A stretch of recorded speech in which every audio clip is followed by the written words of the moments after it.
2024-এর 23 জুলাই 4 দফা দাবি পূরণে সরকারকে আবারও 48 ঘন্টার আলটিমেটাম দেয় বৈষম্য বিরোধী ছাত্র আন্দোলন। এদিকে আন্দোলন দমাতে কূটনৈতিক তৎপরতা শুরু করে সরকার। তৎকালীন পররাষ্ট্রমন্ত্রী হাসান মাহমুদ জানান, বিদেশে অপপ্রচার রুখতে রাষ্ট্রদূতদের নির্দেশনা দিয়েছে সরকার। রক্তাক্ত জুলাইয়ের এই দিনে ঘটনা প্রবাহ তুলে ধরেছেন মাইমুনা হায়দার চৌধুরী।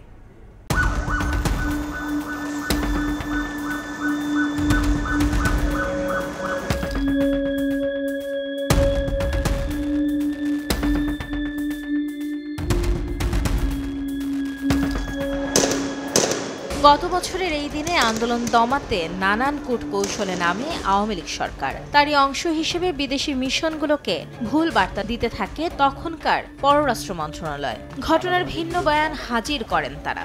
আমরা আমাদের মিশনগুলোকে এ ব্যাপারে সতর্ক করেছি। 23 জুলাই 2024 বৈষম্য বিরোধী ছাত্র আন্দোলনের সমন্বয়করা 4 দফা জরুরি দাবি পূরণে সরকারকে আরও 2 দিনের আলটিমেটাম দিয়ে জানান, এই 4 দফা পূরণ না হলে 8 দফা নিয়ে আলোচনার সুযোগ নেই। রক্ত ও লাশের উপর দাঁড়িয়ে এই প্রজ্ঞাপন শিক্ষার্থী ও নাগরিকদের প্রতি নির্মমতার আরেকটি ইতিহাস হয়ে থাকলো। এছাড়াও 18 জুলাই থেকে নিখোঁজ 3 সমন্বয়ক ও ঢাকা বিশ্ববিদ্যালয়ের ছাত্র আসিফ মাহমুদ, আবু বাকের মজুমদার ও রশিদুল ইসলাম রিফাতের সন্ধান চাওয়া হয়। এই সমন্বয়কদের মুক্তি চেয়ে এদিন বিবৃতি দেন ঢাকা বিশ্ববিদ্যালয়ের বর্তমান ও সাবেক 22 শিক্ষক। এদিকে ছাত্র জনতাকে হত্যার বিচার চেয়ে বিবৃতি পাঠান 71 বিশিষ্ট নাগরিকও।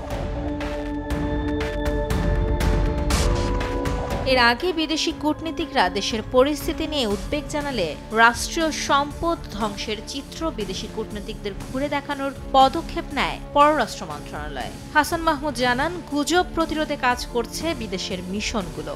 যে সমস্ত স্থাপনা ধ্বংস করা হয়েছে, জ্বালিয়ে দেওয়া হয়েছে, সেখানে তাদেরকে আমরা প্রয়োজনে নিয়ে যাব। এদিকে শিক্ষার্থীদের দমাতে গণহারে গ্রেফতার ও মামলা দিতে থাকে আইন শৃঙ্খলা বাহিনী। 22 জুলাই একদিনেই সারা দেশে বিভিন্ন থানায় 38 মামলায় গ্রেফতার দেখানো হয় 1117 জনকে। সামগ্রিকভাবে আমাদের মনে হয়েছে যে ওই সময় শেখ হাসিনার প্রত্যেকটা সিদ্ধান্ত ব্যাকফায়ার করছিল, আর তাদেরই একটা কথা, যখন আসলে তাদের পতন আবশ্যক হয়ে ওঠে তখন তারা পদে পদে ভুল করতে থাকে, যেটা তারা করছিল। আমাদেরকে পুরো সময়টা তাড়া করা হয়েছে, ডিজিএফআই গ্রেফতার তুলে নিয়ে গেছে, গুম করেছে, আন্দোলন সমাপ্তির জন্য বারবার চাপ প্রয়োগ করেছে, আমাদের ফ্যামিলিকে হেনস্থা করা হয়েছে। সেখান থেকে হাসপাতালে আমাদের চিকিৎসা ব্যাঘাত ঘটানোর চেষ্টা করা হয়েছে।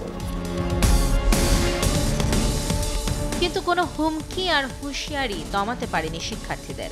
অন্যায়ের বিরুদ্ধে অটল থাকেন তারা। মাইমুনা হায়দার চৌধুরী, সময় সংবাদ, ঢাকা। ওই কোয়ালিটিতে কোনো ছাড় দেয় না। 7টি দেশের সেরা খামার থেকে আসে ম্যাগি নুডলসের ময়দা। মা হিসেবে এটাই আমার জন্য গিফট।